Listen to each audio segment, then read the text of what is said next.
2025년 조기 대선은 더불어민주당 이재명 후보의 대통령 당선을 확인했습니다. 지난 대선 과정에서 정책 기대감에 업종별 희비가 걸렸듯이 선거 이후에 이 대통령의 정책 방향에 따라 어떤 업종과 종목의 수혜를 받을지 관심이 쏠리고 있는데요. 오늘 이슈 브리핑에서는 증시와 관련 있는 주요 공약들 위주로 살펴보겠습니다. 먼저 공약을 보시면 총 39개의 공약을 약속했는데 이 가운데 10개가 주식시장과 직접적인 연관이 있습니다. 특히 이재명 대통령은 대선 운동 기간 내내 코스피 5천 시대를 열겠다고 수차례 공언을 했는데요. 자본시장 개혁 드라이브에 시동을 걸지 주목도가 높은 만큼 주요 공약들 자세히 살펴보겠습니다. 이렇듯 이 대통령은 후보 시절부터 코스피 5천 시대를 목표로 주주 친화적 환경 조성을 약속해왔습니다. 보시면 먼저 상법 개정에 근거한 주식시장 정상화를 통해 코리아 디스카운트를 해소하겠다는 내용도 있고요. 상법 개정과 세제 개편을 더해서 지배구조 개선을 추진하고 종국에는 MSCI 선진국 지수 편입 추진까지 목표로 두면서 우리 증시 레벨업에 대한 의지를 강하게 드러냈습니다. 그렇다면 섹터별로는 어떤 내용의 공약을 약속했을까요? AI 섹터죠. 이 대통령의 1호 공약으로 꼽히던 증시의 또 다른 중심축으로 떠오른 인공지능 섹터입니다. 이재명 대통령은 AI 분야에 100조 원을 투자하고 AI 데이터 클러스터 조성을 포함해 K-AI 이니셔티브 전략을 강조한 바 있습니다. 또 반도체에 대한 적극적인 지원도 약속했습니다. 반도체 특별법 조기 제정, 반도체 생산 세액공제 도입 등 기본적으로 육성과 종합 생태계 구축에 방점을 찍는 모양새입니다. 특히 국내 반도체 밸류체인 협력 강화를 통해 경쟁력을 강화하겠다는 목표가 있습니다. 조선과 방산 그리고 우주항공을 관통하는 키워드는 바로 MRO 역량 강화입니다. 조선에서는 친환경과 스마트 선박을 선점하고 시장을 확대하겠다는, 방산에서는 수출을 적극적으로 지원해주겠다는 공약을 내세웠습니다. 특히 방산과 관련해서는 수출 증대, R&D 투자 확대, 그리고 세제 지원으로 수혜가 예상된다는 증권사 분석까지 체크해보셔야겠습니다. 우주항공 분야에서는 항공정비 부품 국산화, 해외 진출 기반 강화 등 산업 육성에 힘을 쏟아 국가산업단지 육성에 힘을 싣겠다고 약속을 했습니다. 재정 대폭 증액을 약속한 엔터, 문화예술 분야도 한번 확인해 보실 만하고요. 차기 정부의 에너지 정책은 재생에너지 확대 방향으로 무게중심이 이동하는 모양새입니다. 후보 시절 이 대통령은 정책 공약집에서 친환경 재생에너지 대전환과 아리백 실현을 에너지 대표 공약으로 내걸었었죠. 전력 다소비 산업을 육성하기 위해서는 친환경 에너지로서의 전환이 필요하다는 인식에 기반한 겁니다. 그래서 기후에너지부를 신설하고 에너지 고속도로를 건설하는 등 관련 공약을 내놓은 바 있고요. 이와 관련해서도 증권가에서도 기대감이 높은 모습입니다. 가상자산 육성까지도 약속을 했습니다. 가상자산 ETF 도입을 공약으로 내걸었고요. 이와 관련해서 최근 미국을 중심으로 스테이블 코인 육성 정책이 강화되고 있는 만큼 앞으로 가상자산 시장 활성화가 기대된다는 목소리가 높습니다. 이렇게 새로운 정부 정책 기대감은 상당히 크지만 이미 선거 과정에서 기대감이 선반영돼 있고 공약을 실행할지 여부는 미지수인데요. 앞으로 공약이 실제로 채택돼서 집행이 되는지 확인하는 게 중요한 포인트로 부각되고 있습니다. 지금까지 이슈 브리핑이었습니다. 네, 대한민국 제21대 신임 대통령의 취임과 함께 드디어 새 정부가 출범을 했습니다. 새 정부, 새 증시, 대선 레이스 때부터 공약했던 코스피 5천 시대가 과연 우리 눈앞에 펼쳐질 수 있을지 오늘 이 시간 특집 방송 마련한 새 증시에 대한 전망 두 분과 이야기 나눠보죠. IM증권 이영훈 이사, 유한타증권 박현상 부장과 함께하겠습니다. 두 분 어서 오세요. 안녕하세요. 두 분도 오늘 표정이 굉장히 좋으신데요. 자, 새 정부 출범 당일날 코스피도 이를 축하하듯 환호하면서 불을 뿜었습니다. 2,770선으로 종가를 형성했는데 이사님 오늘 시장 좀 어떻게 보셨습니까?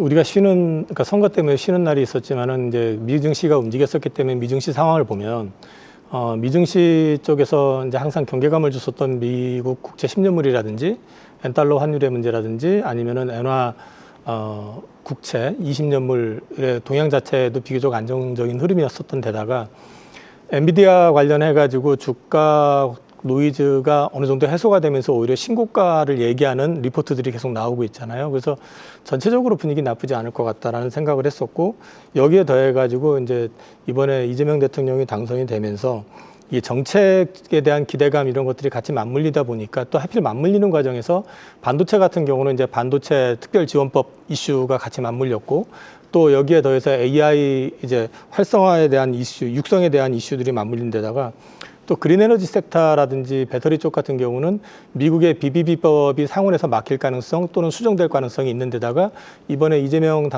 대통령께서 또 이 그린에너지 쪽으로 해가지고 집중 육성, 특히 전기차를 2030년까지 뭐 전체 시장의 50%까지 가져가게 하겠다라는 이런 또 발표들이 있었기 때문에 업종 전반이 다 또 이제 상법 개정 이슈하고 맞물려가지고 지주회사라든지 또 이런 것들도 움직여 버리니까 오늘 하루는 어떻게 보면은 적극적으로 팔려고 하는 어떤 수급은 잘 보이지 않고 적극적인 매수세가 보였던 하루였었기 때문에 좋게 보면은 굉장히 행복한 하루였고 나쁘게 보면은 현금을 들고 있는 입장에서는 뭘 사야 될지가 상당히 고민스러웠던 하루가 아니었나 싶습니다. 그 입장에서는 네, 알겠습니다.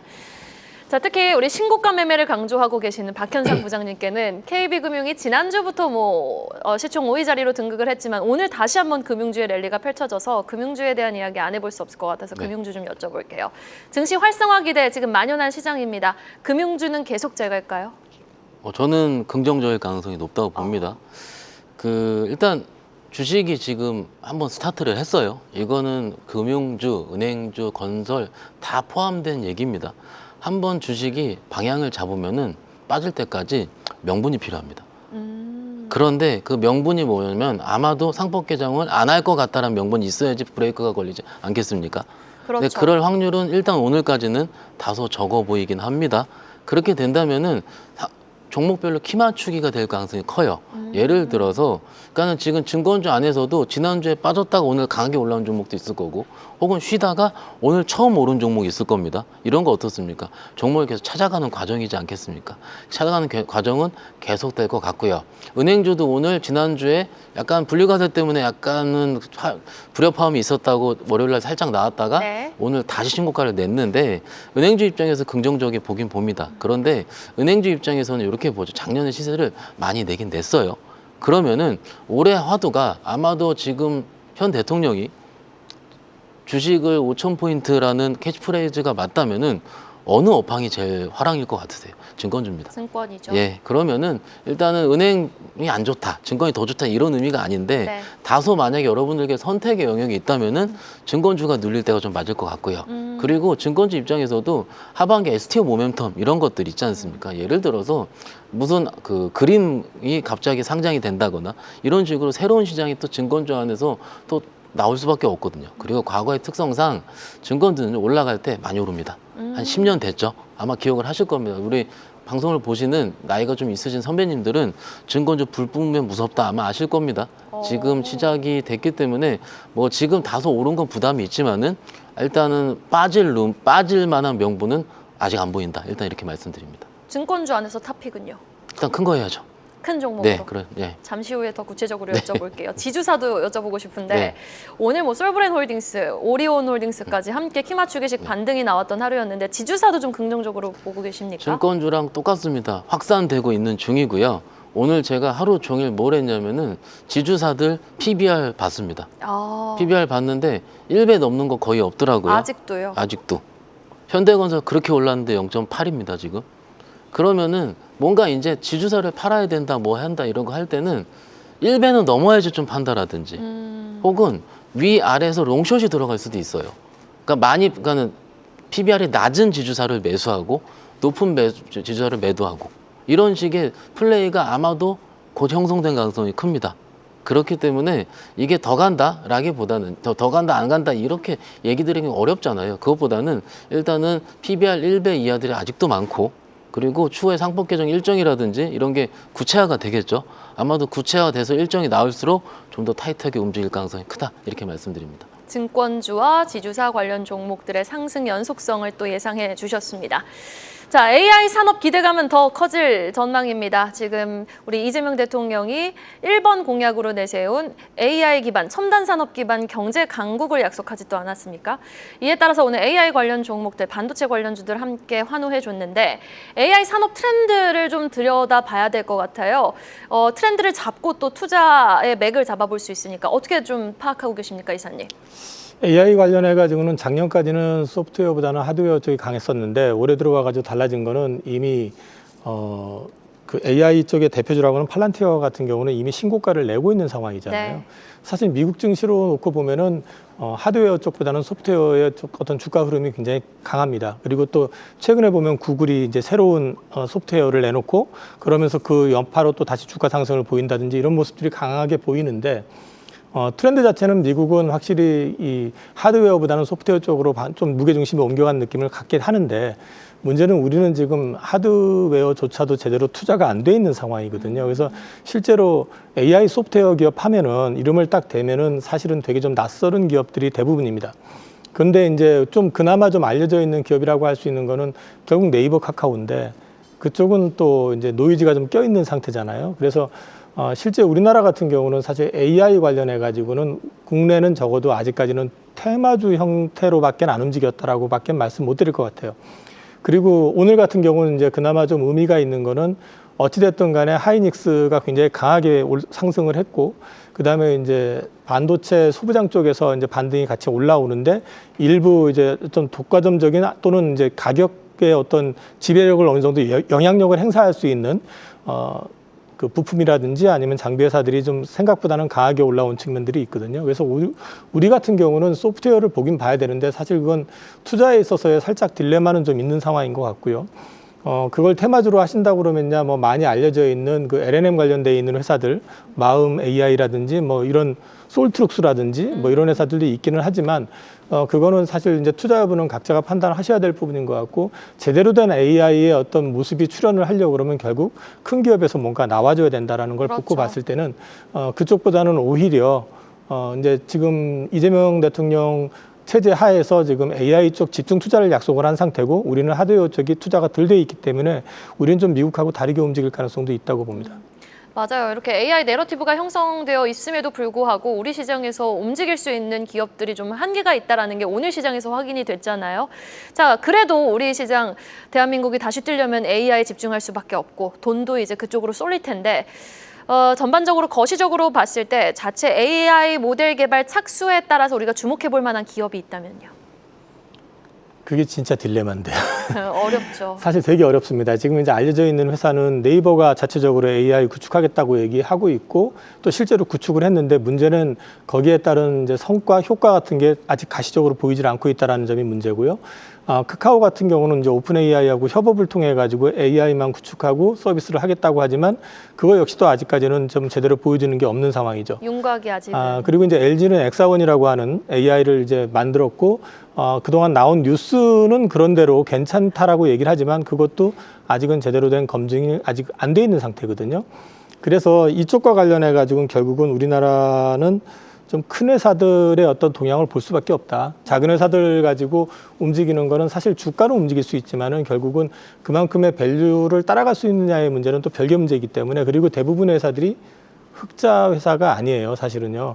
근데 이제 이쪽이 확장이 되려고 그러면 그만큼 유저들 또 소비자들 내지는 또 이제 그 협력 업체들 기업들을 통해서 오파를 많이 받아야 되는데 그 부분에 대한 것도 아직까지 확인을 할 수 없다라는 측면에서 봤을 때는 사실은 이제는 우리는 이제 시작하는 단계라고 보셔야 될 것 같고 사실 이쪽이 제대로 움직이려고 그러면 저 개인적으로 봤을 때는 네이버나 카카오의 주가 흐름이 변하는 모습이 보여야 될 것 같습니다. 지금으로 봐가지고는. 네.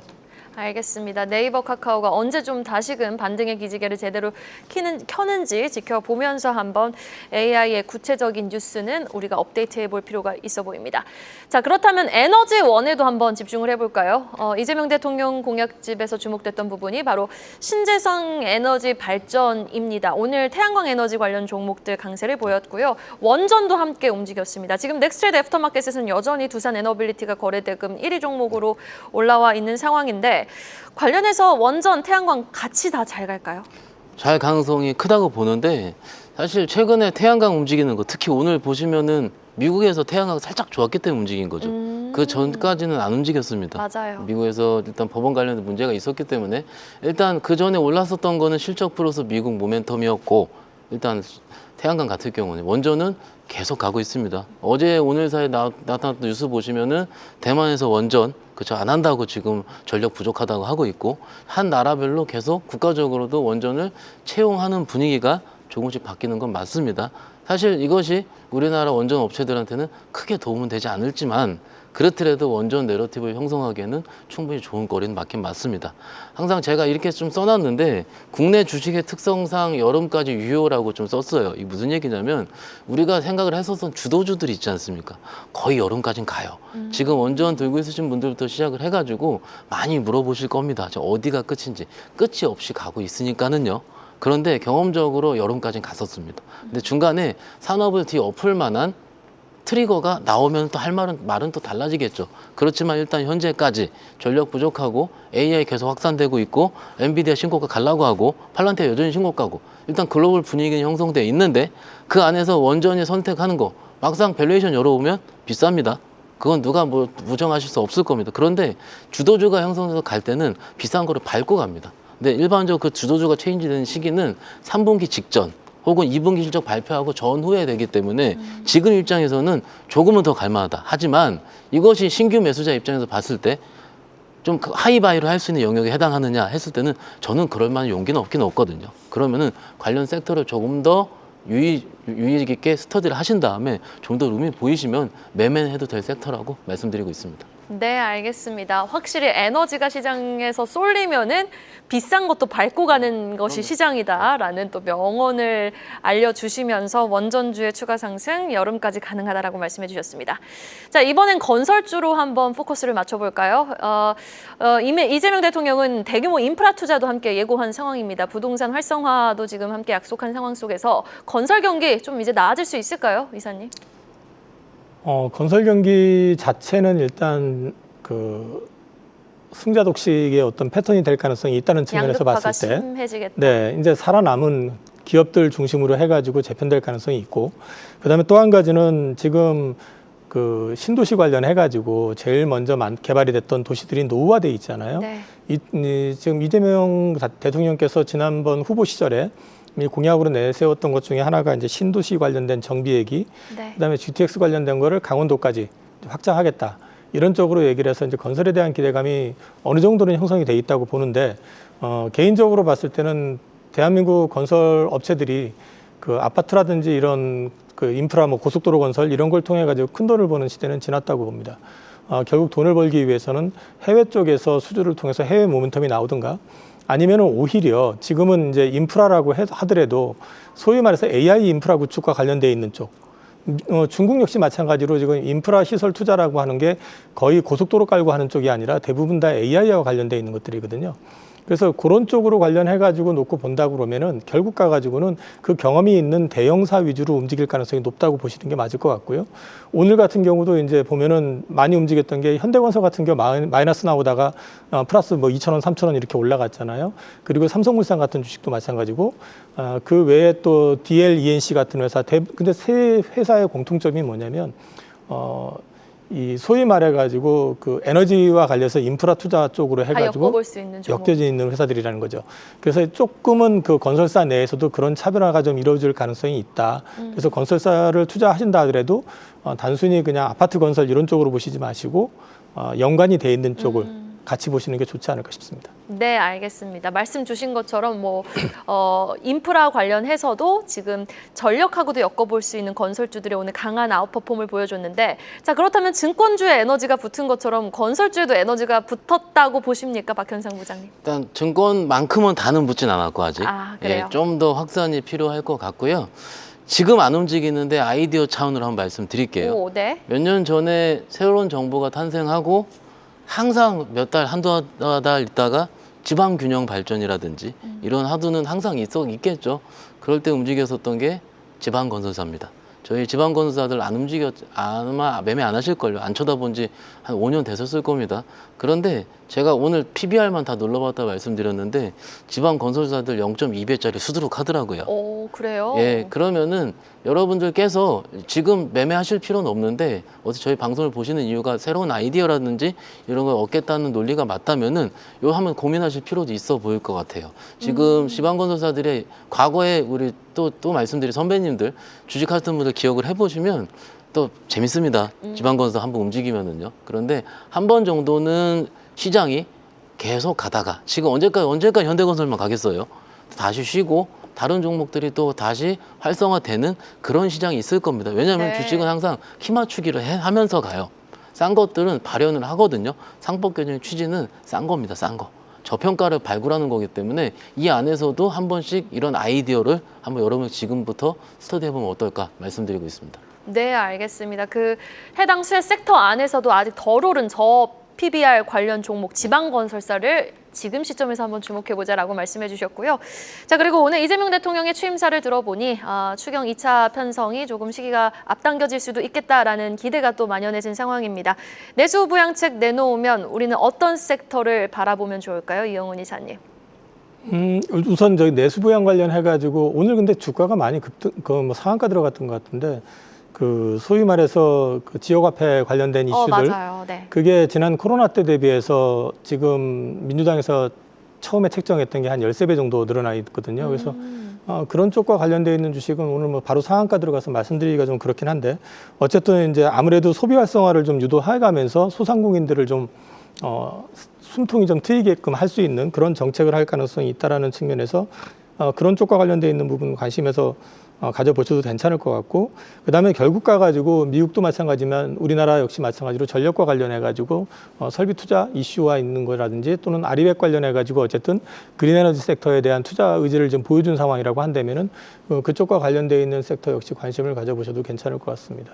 네, 알겠습니다.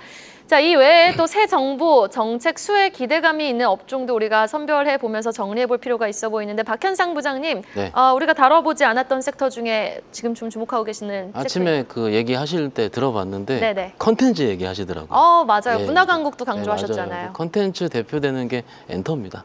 엔터랑 컨텐츠 관련 섹터가 충분히 일단 오늘 안 올랐어요. CJ ENM은 좀 올랐는데. 조금 올랐고 엔터는 살짝 밀리기도 맞아요. 했었고, 그러면 요 며칠 좀 어제 모멘텀이 있는 상황에서 좀 쉬는 거니까는 그런 쪽에서 일단 바라보는 게 좋을 것 같고 한 꼭지고요. 두 번째는 이겁니다. 지수 관련이요. 지수 관련 종목. 지수 관련 ETF. 오. 그러니까 대부분 투자자들이 지수 플러스 알파를 원하시거든요. 한번 해보십시오. 굉장히 어렵습니다. 지수 이기기. 그렇죠. 그럴 때는 지수가 더 갈 것 같으면은 지수 관련 상품을 여러분의 포트에 일부 편입을 하는 겁니다. 근데 지금 오늘 좀 높잖아요. 네. 저도 압니다. 높으면 조금 편입하면 되죠. 그리고 빠져서 일부 들어가고 매매거리로 지금부터는 변동성이 생긴 겁니다. 2,400, 2,500 박스일 때는 하면 안 됩니다. 왜냐면 보수 나가서 힘들어요. 그런데 지금처럼 변동성이 생길 때는 빠질 때 들어가서 오를 때 팔고 이런 식의 매매 플레이가 있을 수 있고, 두 번 이게 왜 그러냐면은 대부분 오늘 지주사 없어서 혹은 지수 날아가서 포모 온다 그러시는 분 많거든요. 이게 몇백이라도 있으시면 또 마음이 달라질 겁니다. 나의 마음을 헤아릴 수 있는 일종의 포모 예방책도 될 수 있으니까는 일단 한번 같이 한번 생각해 보시면 어떨까 싶습니다. 네, 알겠습니다. 엔터주와 지수 ETF 한번 주목해보자라고 말씀해 주셨고, 우리 이영훈 이사님은요? 몇 주 있어도 포모 오는 건 마찬가지입니다. 근데 저기 그 엔터 관련해 가지고는 저도 준비를 해왔는데 얘기를 했으니까 네. 지금 시장 자체를 갖다가 부정적으로 보는 것보단 긍정적으로 본다 그러면은 좀 쉬어가는 것들 가운데서 찾아봐야 될 것 같고, 그다음에 또 한 가지는 어찌 됐든 간에 지금 중국에서도 바로 성명이 나왔거든요. 정부에서 이제 좀 더 나은 관계를 원한다라는 이제 제스처를 취하고 있는 상황인데다가 에이펙 예정돼 있고, 그다음에 어떤 시기든 중국에서 들으면 기분 나쁠지 모르겠지만 우리한테 성의 표시를 할 가능성에 대한 이런 부분들에 대해서도 기대해 볼 수 있는 부분이 있기 때문에 엔터는 괜찮아 보이고요. 비슷한 얘기인데 이제 방금 박현상 부장은 ETF 얘기를 했는데 저는 이제 반도체 쪽을 잠깐 얘기할까 싶습니다. 네. 이것도 결국은 똑같은 논리인데요.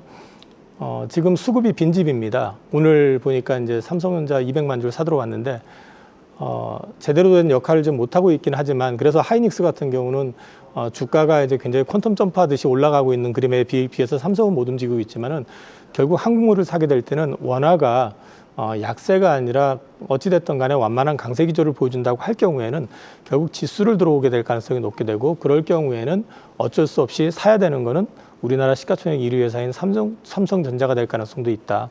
뭐 수익률 게임에서는 어떨지 모르겠어요. 근데 정말 지금 많이 올라서 대응하기 어렵다 판단되시는 경우에는 오히려 눌림목을 둘 때 삼성전자를 사보시는 것도 나쁘진 않을 것 같다. 네, 알겠습니다. 삼성전자 또 꼽아주셨습니다. 자, 그렇다면 새 정부 출범에 따른 우리 이제 내일장 현충일 휴장을 앞두고 이제 하루 남은 건데 이번 주 거래일은 전략 짧게 들어볼게요. 먼저 박현상 부장님. 짧게 말씀드릴게요. 다소 가파르게 올랐고요. 가파르게 올랐을 때 언매매를 하기가 쉽습니다. 몇 번 말씀을 드렸는데 이거 다 팔고 지주사 사면 안 되고요. 여러분들 가지고 있는 종목 중에서 좋은 것들 많이 있을 겁니다. 좀 기다리실 필요가 있고요. 조금 기다렸다가 플러스가 나거나 혹은 다소 좀 마이너스 내가 손절 안쪽으로 하더라도 내가 리즈너블하게 가능할 때 이것을 포트폴리오의 미세 조정이라 얘기를 합니다. 그때 가는 거, 오늘 우리가 회자됐던 거라든지 지금 새로 회자되는 것들의 일부를 담아 놓는다면은 그것들이 다시 효자가 될 수 있습니다. 그래서 지금은 지수가 어쨌든 나쁘지 않은 상황이기 때문에 격한 매매를 하지 말자 이렇게 정리해야 될 수 있습니다. 네, 이사님의 전략도 들어보죠. 지금 일본이 사실은 지금 국채 이슈라든지 이런 것들 때문에 이렇게 좋지는 않습니다. 근데 이제 지표를 물론 확인을 해야 되겠지만은 일본하고 미국하고는 항상 그 공생관계로 연준하고 같이 협업을 해가면서 BOJ가 움직인다라는 걸 전제로 했을 때 시장에 당장에 큰 충격을 줄 가능성은 제한된다고 볼 수 있을 것 같고 EWI라고 그래가지고 한국의 코스피를 추종하는 ETF가 지난주 후반부터 처음으로 지금 이제 우리나라에 돈이 들어오기 시작하고 있습니다. 네. 이런 걸 놓고 얘기하면은 한국 증시가 어쩌면 유동성 장세 초입에 진입할 가능성도 있다라는 측면에서 봤을 때 부정적으로 보실 필요는 없고요. 다만 그렇다고 해서 급하게 쫓아 사시면은 문제는 뭐냐면 물리면 빠지면 못 견딥니다. 그러니까 조금은 여유를 가지고 지켜보시고 지금 손님들 반응을 보니까 좋은 주식 많이 갖고 있는데 현금 갖고 있는 거를 너무 아까워하세요. 이렇게 좋은데 왜 현금? 근데 이제 그게 사실은 일종의 포모일 수도 있거든요. 그래도 물론 욕심일 수도 있지만은 리스크 관리 해가면서 대응한다라는 측면에서 봤을 때 지금은 리스크에 너무 치중하시는 것보다는 장을 대응을 하되 너무 공격적으로 가지 마시고 조금 눌림목을 이용해서 항상 대응을 하시라 그런 말씀을 드리겠습니다. 네, 지금까지 IM증권 이영훈 이사, 유한타증권 박현상 부장과 함께했습니다. 두 분 오늘 말씀 고맙습니다. 감사합니다. 계속해서 다양한 경제 이슈를 알고 싶다면 구독과 좋아요, 알림 설정 부탁드립니다. AI 캐스터 권미정이었습니다.